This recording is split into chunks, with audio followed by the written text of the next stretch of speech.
សត្វសេកជារឿងព្រេងពោពេញដោយអត្ថន័យនិងបង្រៀនមនុស្សឲ្យមានគុណធម៌ខាងក្រោមនេះជារឿងកសត្វសេកដែលពេញនិយមមួយរឿងសត្វសេក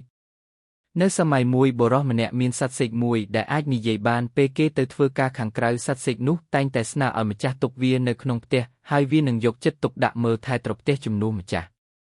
ម្ដងមួយថ្ងៃម្ចាស់បានចាកចេញទៅទីក្រុងហើយសត្វសេកនៅតែគង់មុខបង្អួចនៅពេលនោះកូនក្រមុំមួយបានឆ្លងកាត់ហើយបានមើលឃើញសត្វសេកនោះសត្វសេកក៏និយាយឡើងថា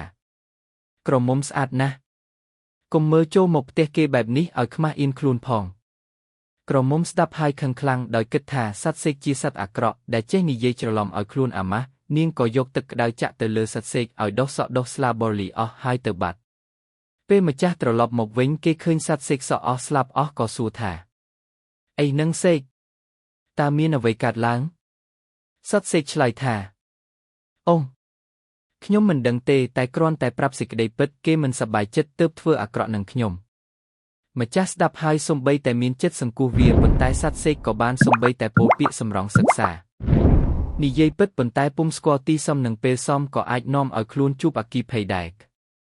អត្ថន័យនៃរឿងនេះបង្រៀនយើងឲ្យដឹងថាការនិយាយពិតគឺល្អប៉ុន្តែត្រូវដឹងថានិយាយនៅពេលណានិងជាមួយអ្នកណាមនុស្សដែលមិនទប់ពាក្យអាចធ្វើឲ្យខ្លួនឯងរងគ្រោះត្រូវប្រើប្រាស់បញ្ញានិងសម្រួលពាក្យសម្ដីឲ្យសមរម្យតើអ្នកចង់ឲ្យខ្ញុំសរសេររឿងនេះជាបទពាក្យកំណាព្យឬជារឿងខ្លីសម្រាប់កុមារដែរឬទេ